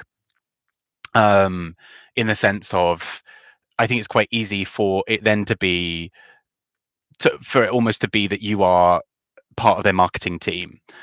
And that becomes a bit more tricky. That becomes a lot trickier when you maybe have negative opinions about a book they've published, or the publisher is in hot water for something. It's a bit more difficult to step back and do that. So, I accept free books sometimes, either through NetGalley or kind of in the post. I try to make it clear that that doesn't guarantee a positive reception of that book. Equally, I find sponsorship. I get why people do sponsorship. I'm not coming for their gigs. For me, sponsorship feels a bit uneasy. Maybe I will do it in future. Maybe I'll change my thoughts on it. I feel a bit uncomfortable with it because I don't like the idea that I would, unless it's a product or a book or whatever that I already love, I don't know how comfortably I could talk about it and promote it if I didn't feel that. And so I think sometimes that's where it gets tricky, right? Where suddenly a big popular booktuber, and this is not naming any names or whatever, but might suddenly become very, very invested in this one thing. And fair enough, get your money, do the thing, whatever. But I don't know, it would feel for me disingenuous to suddenly find joy and passion to talk about something that I don't care about. So I think that's also where it can become tricky if a publisher then expects you to then have to do it. I've been very lucky that I've sort of made a few contacts, and in some occasions friends with some people in certain as part of certain publishers, typically indies, where for me the thing that came first was me loving their books, and the thing that came second was us then getting on because of a sort of shared vision or a shared love for a certain type of thing. and I feel like that's a more solid foundation than, hey, you gave me £200 to talk about how much you love this thing. Like that's very different. So that's kind of, I think, where I sit on that. Again, obviously, do your thing. If that works for you, great. Not here to yuck your yum, as a phrase I've used before. But equally, it's not a thing that I think I could do particularly comfortably. On that note, if somebody does want to let me be a judge for a book prize, like, ignore everything I just said. I will do anything. No, I I would love to be a judge for a book prize. I think that's a big thing. Actually, that's sort of coming to a question a bit later. But actually, let's take that question now while I'm here. From Like an Expert Revision, what are your goals for your channel? Do you prefer reviewing books or chatting to authors? A goal would be to become a book prize judge. I mean, again, that's a cherry on top. If that happens, it happens, and that'd be great. If not, great. Life moves on. I think I still prefer reviewing books and getting to have my thoughts on them. But chatting to authors individually, I think, is just such a dream. Chatting to I've now hidden the book from myself. Where have I put it? Chatting to Sam Kenyon, who wrote I'm Not Raymond Wallace, was just such a joy, because it was just a genuinely lovely conversation.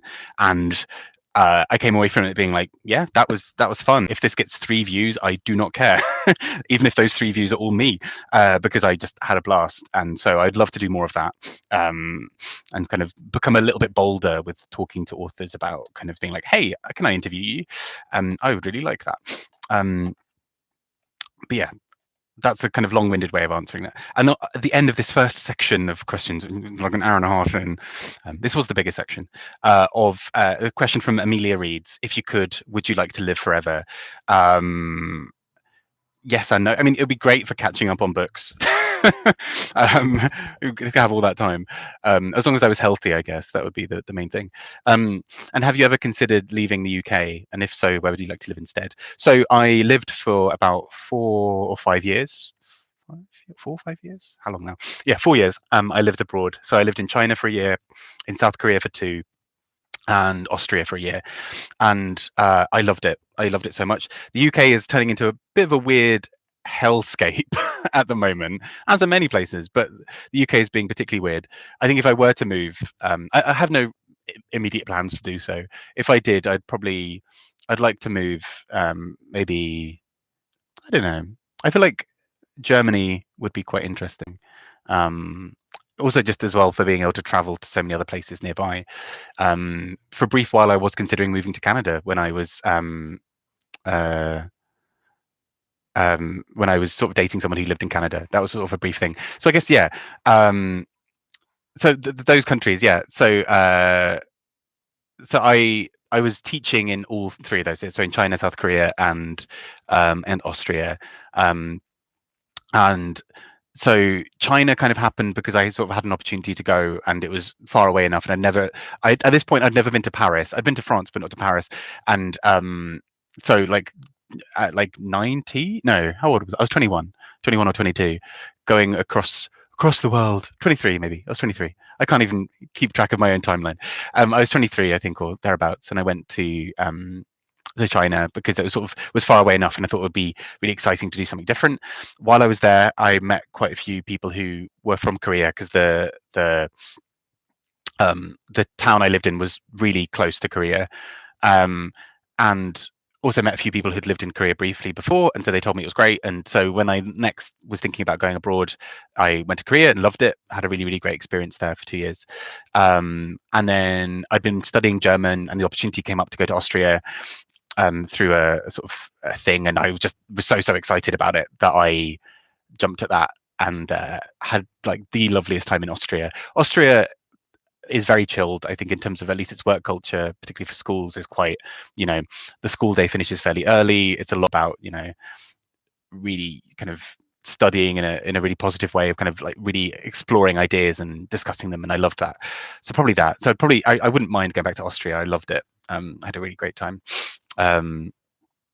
Perfect. Right. Anyway, a few people have come in the chat in the meantime, so I'm going to quickly catch up on that. So Kieran asking why why I'm not learning Welsh. I would also love to learn that. I kind of wish that it was like a mother tongue of mine. I have Welsh family, but never really ended up learning it, apart from incidental Welsh when I was living in Wales. So yeah, hello Tiffany, who's joined from Singapore. Thank you. Hello, hello. Sorry, I'm kind of looking down at the comments, but also the camera. Kieran, yes, you can be the straight man in the story if you want to be. Wonko has asked, please tell me, or said, please tell me the LGBT language group is called the Cunning Linguists. And the fact that it's not is actually, that is a brilliant pun. It should be that. It is not, as far as I'm aware. Da, da, da, da, da. Yahira has asked, when are we starting our own book prize? And how long will our long list be? We absolutely need to do this. This is a question that's coming up in a bit, actually, but yes.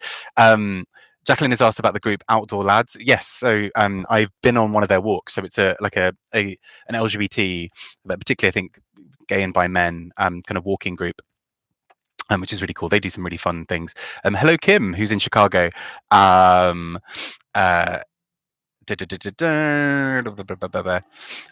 yes.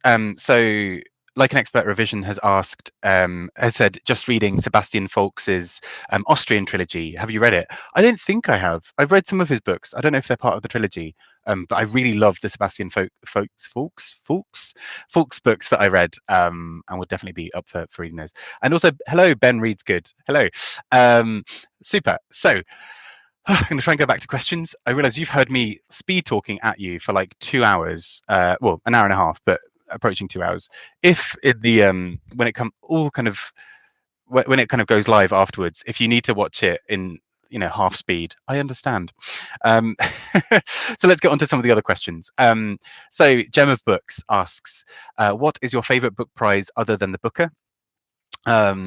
And this question came up a couple of times. So Kieran Reader also asked, which is your favorite book prize and which is your least favorite? And Christina Campbell Books also asked, which is your absolute favorite book prize to follow? So favorite book prizes. So obviously you love the Booker. The International Booker, I think, has often been a one for like really exciting, interesting books. I'd probably say the Goldsmiths has been that little quirky friend who's just sort of like, oh, have you heard about this thing?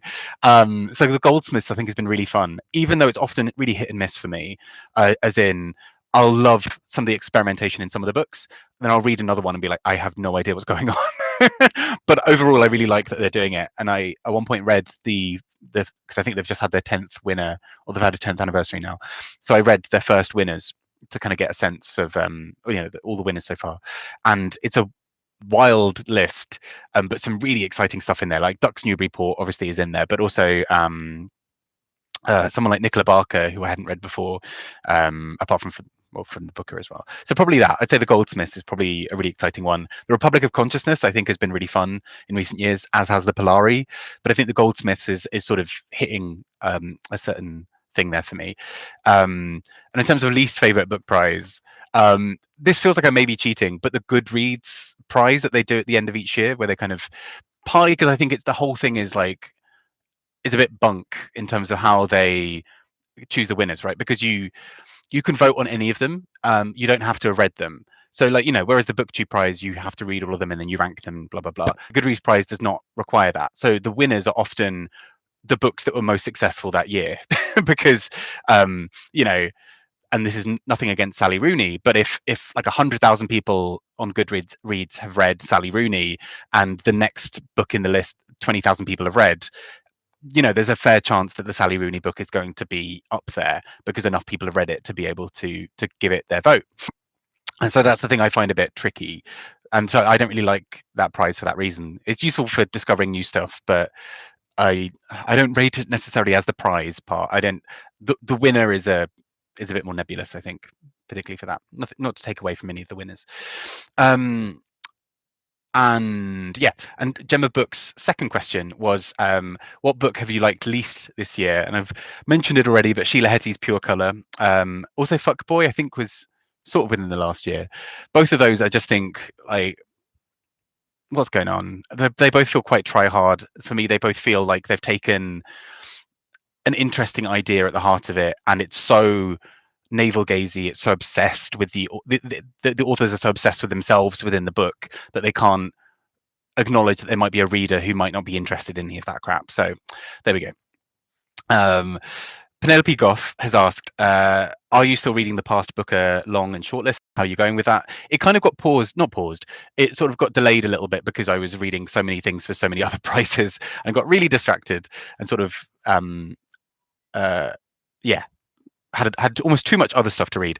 So I'm kind of slowly going back. I'm reading one at the moment from the 1978 Booker list. My plan as well now is to, in the lead up to this year's Booker, or maybe following this year's Booker, depending on how the timing matches up, to read all of the winners, but also all of the books in sort of 5-year increments leading up to 2023. So, every year, 1978, then 1983, then 1988, and blah blah blah blah blah. You know how numbers work. So every 5 years, basically, to kind of look back at those ones. And on a similar note, in some ways, Kit the reader has asked, what booktubers or authors would you choose to judge a book prize with you, and what would the focus of this book prize be? So I would really like it to basically almost be like the Goldsmiths and the Booker, but kind of make it queer and make it fashion. So I would really love to see I think this would be a really fun one to do with people like Anne Novella, beating around the books. I think Sean the Book Maniac would throw some fun thoughts in there. Eric Carl Anderson, of course, Ben over at Doom Antidote, Books and Bow, like Willow from Books and Bow, I think should be great. I think so many other like really interesting people. I realize I've mostly focused on booktubers there, but I think it'd be fun to have someone like Ali Smith as well in there, just because I think it'd be great to look at kind of messy, experimental, interesting queer fiction, and to see sort of people who are really blurring the lines of what fiction is, I think, in the most fascinating ways. So I'd love that. And then Bookworm Adventure Girl, I've gone into a little bit about some of the prizes, but yeah, in terms of the pressure to read long lists and short lists, I think I feel a really acute pressure a lot of the time, which is very much self enforced. And this is something I'm talking to my therapist about. But genuinely, but that pressure comes mostly from me because I almost don't like the unfinishedness of a list, right? Almost the reason I ended up reading all of the shortlists, or wanting to read all of the shortlists for the Booker, was because, like from that book club I mentioned earlier, I'd read all but 2 or one of the 2005 shortlist. And I was like, well, I could just read that one. And I was already planning to read all the winners. So I was like, sod it, let's do all the shortlists. And several years later and a receding hairline later, look at where I am. I'm achieving my goals. Barely. So yeah, then her other questions are, what has been your favorite thing so far about being a booktuber? And my favorite thing to do besides read on a warm sunny day. So favorite thing so far about being a booktuber, and there's another question a bit later about the channel that I'll go into about that. But it's weird having a channel. It's great in many ways, and it's just, I think the nice thing, without sounding like a Miss World answer, is the community, and genuinely the fact that I'm doing a live stream and there are people here in the chat and in the comments and engaging with it is still wild to me. So probably that, and I've made some lovely friends through it as well, which has been great, just to have the opportunity to meet these brilliant bookish people, and bookish people generally are great. So thank you all of you. And my favorite thing to do besides read on a warm sunny day, so I'm terrible in the heat, so hide in the shade with some form of ice cream or iced coffee. But apart from that, just I love sort of like summer for me, and living in the UK, this doesn't look like the summer. Is for me all about picnics and just sort of having an opportunity to just be incredibly chilled and eat a lot. So there we go. that's that. And actually, let's follow on with some other questions from that about the channel. So Ben Reed's Good asked, what's been the best, worst, and most surprising things about maintaining the channel? So the best thing, as I was mentioning, the kind of communities, the opportunities, sometimes meeting amazing like publishers as well through that, and the friendships that we made along the way. I'd say maybe the worst, sometimes the time commitment can be a bit wild, and sometimes I think particularly there can feel like a really weird pressure to keep an upload schedule, even though again that's entirely coming from me and people would understand. Also, I think sometimes there's a risk that the tail wags the dog, in that sense of that sometimes I've noticed like, okay, well, I've got to read this week because then I need to put it out in this video before this thing so it goes live in time for the prize. And sometimes you're like, what am I doing here? Like, this is wild. Like, I'm just spending all this time trying to anticipate a video schedule, and I just want to read the book and enjoy it. And occasionally there have also been some sort of bad faith comments. Like, I don't mind critical comments or whatever, particularly if I've got a detail wrong or something. But sometimes people have sort of come in really hot and been like, well, you know, blah, but you didn't say this thing. And I'm like, okay. Like, well, you know, or somebody who just sort of jumped straight in with telling me that I didn't have the right to review a certain book. And I was like, I don't know how to respond to this. I'm just going to not because I don't want to give it the oxygen of just sort of it's sort of coming in hot as if I'm this, as if I alone am a kind of tastemaker and kingmaker who could decide whether a very famous author lives or dies. And I'm like, no, that's not what's going on here. I'm a guy who's just doing some videos about this book, and I gave an honest review that I mostly really liked it. So it was some things like that where you're like, I don't really understand it. And I suppose surprising, well, that's part of the surprise thing as well. But often for me, the surprising thing with BookTube is also that sometimes when authors see my videos, because it might be a video that has sort of 200, 300 views or even less or something, and the author has somehow found it and is one of those views. And that's weird because I didn't tag them. I didn't tag the publisher. Somehow it's found its way back to them. And that's weird because then it sometimes makes you feel a bit more like, do I have to be on my best behavior? Although I don't, yeah, but, you know, I think I'll say if I, you know, I'll be respectful, but I think I'll say if I had struggles with a book. Yeah. And further on the channel, Debbie McDonnell asks, what do you think would be a better name? And so thank you, by the way. I love that I kind of vaguely floated out like, should I change the name? And people are like, no, do not do it. So that's me told. I will not be changing it from Bob the Booker. But I don't know what I'd call it instead. I kind of put it out there and I don't really have an idea. I like Bobliophile is the one that would probably make the most sense. But it feels too late now. Plus, Larry over at Larry Has Opinions bought me a water bottle that has Bob the Booker written on it. So now I have my own bit of merch, which is very sweet as a birthday gift. And but now as a result, I feel like I could never change it. But yes, on that, in terms of the book prize. So to come back to your high risk question from earlier, we should have our little book prize, and we have a very short list. So it's like we've got 3 or 4 books. We choose the winner from that, and it's all chilled. And everybody else just gets the love.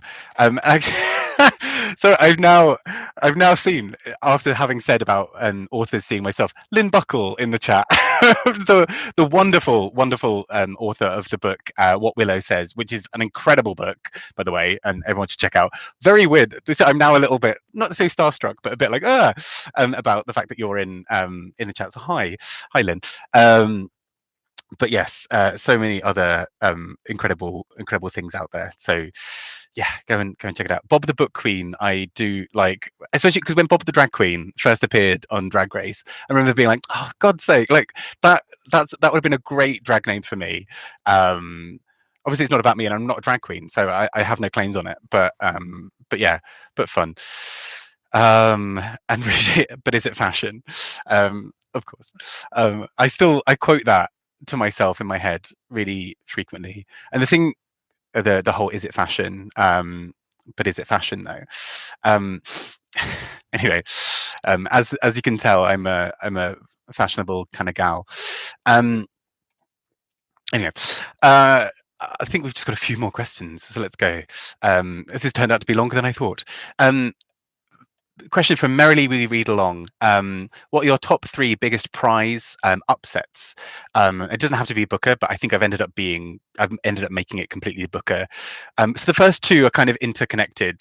So the first is the Testaments winning the Booker. There were other better books on that shortlist. The more I think about the Testaments, the more it's sort of a bit of a strange book on, as you know, it was an okay, decent, enjoyable book. I don't think it was like, having it win at the same time as Girl, Woman, Other feels strange. Girl, Woman, Other was really quite a transformative book in many ways. It was a really bold book, and then to have it with The Testaments, which was a bit lukewarm, was meh. But then the second one that's linked to that is The Handmaid's Tale not winning, because Old Devils by Kingsley Amis was the winner. I've not read it yet, but it sort of seems a bit strange that The Handmaid's Tale has just had such a big life after its after its publication, and The Old Devils is not necessarily remembered. And it's quite weird going back over old Booker lists and seeing where books have it's sort of just fallen by the wayside. And sometimes the prize is good for making sure they're not forgotten, but then something like The Handmaid's Tale being so influential to so many other books and authors, and then not having won feels quite strange in hindsight. And a similar one is Penelope Fitzgerald's The Blue Flower not being included on the list. It would have been eligible for 1995. 1995 had a 5-book shortlist instead of a 6-book shortlist. And I realize this changes nothing. We're getting a bit angry about this, but it feels weird. The Blue Flower was her final book, and this beautiful, incredible book. And it feels really quite strange that that wasn't there when there was a space right there for it. So anyway, there we go. And Mex Libris asks, due to the success of my predictions list for the International Booker, in which I got nothing right, will you announce your shortlist from my 13? So my shortlist, my ideal dream shortlist for the International Booker this year would be Stillborn, Time Shelter, Boulder, Standing Heavy, The Birthday Party, and either Is Mother Dead or Pyre, and I can't quite fully decide which. Probably Pyre, maybe Is Mother Dead. I don't know. One of those. A shortlist of 7 I'd make if I had the choice.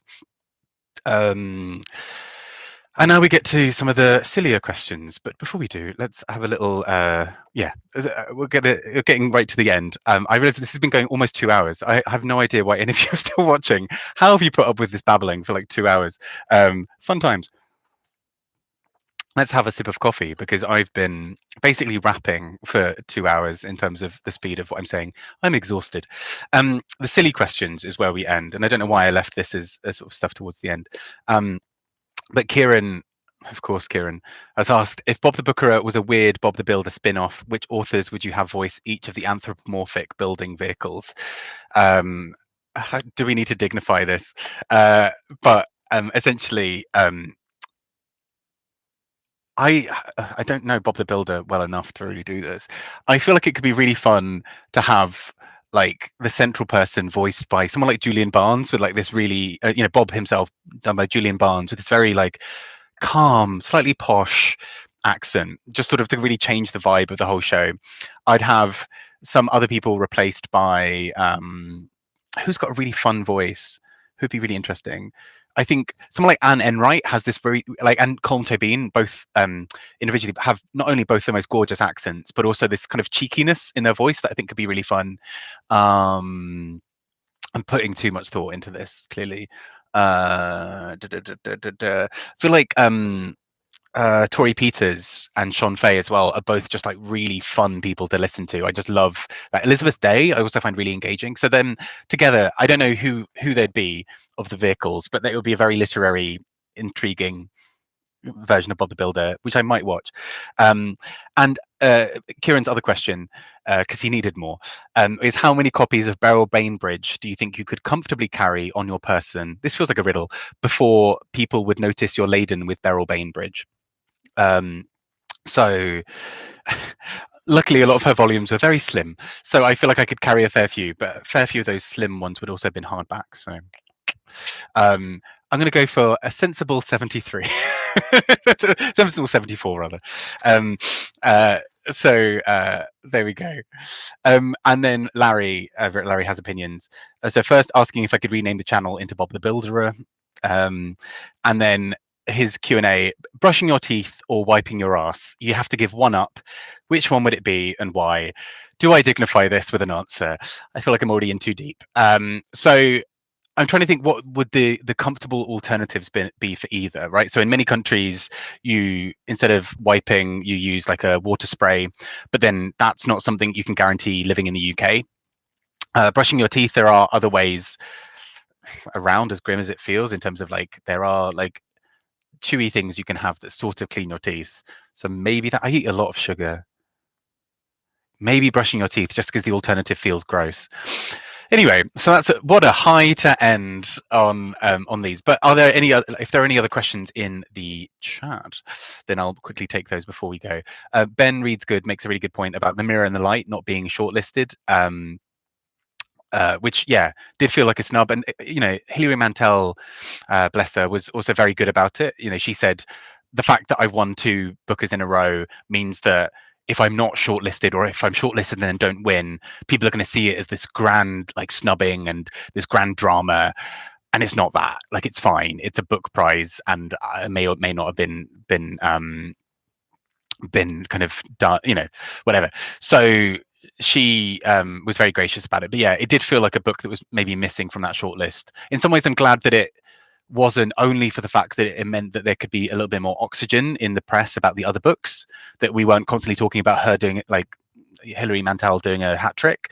But I did think I'm glad it at least got a long listing and got a bit of extra love, because she was a phenomenal writer. And the more I go back and read other stuff by her, I'm just blown away constantly by what she can achieve. Giving Up the Ghost is incredible. So yeah, bum guns need to be the norm everywhere. They are transformative. They are indeed. Super. But yeah, all of this 2 hours of nonsense from me has been largely a way of, like, obviously hearing your questions and what have you, but also as a huge thank you. I mean, I don't know if me talking for 2 hours is a gift. I don't think it is. I think it's a curse. But thank you also so much for being part of hello, Amelia. Literally just about to head off. I did do your question, Amelia, so you shall find it there. But thank you also so much. It's still bizarre to me, as I mentioned earlier, that people are all part of this. And again, I'm not claiming to be some kind of like mini celebrity, being like, oh my God, I'm so famous with my 3,000 subscribers. But like, it's just a joy to be able to do videos. Even, recently I've been really quite burnt out and tired, and this took a lot longer to get organized as a result than I was hoping. But this has been joyous, even if it's just me talking absolute nonsense at you for 2 hours. But thank you all for being part of Bob the Booker being a thing with some subscribers and views and stuff. Thank you all for your insightful and lovely comments and questions. Thank you, Kieran, for again being a troll in the loveliest possible way. Yeah, thank you all. It's still an absolute joy to make videos. I still really love doing it. I still really love reading loads and thinking about them and all that kind of jazz. I will be away for a bit in June. I'll pre-record videos, so I may be a little bit slower. But I'll try and see what I can do from the lovely land of Canada to see if I can maybe pop in briefly. Love you all. Thank you all so much. Thank you all for being part of this and for lovely questions in chat. And speak to you all soon. Take care. Bye-bye. It feels very weird saying that. I do that at the end of videos, and then it's very weird when I go back and edit and I sort of see myself being like, and I'm like, why are you doing jazz hands, Bob? What's going on? Anyway, I'm going to stop now. Thank you all, and take care. It's been so much fun. Take care. Bye. Where's the button for end stream? There he is. But okay, cool. It's just now giving me an option about what I'm going to do next. Bye.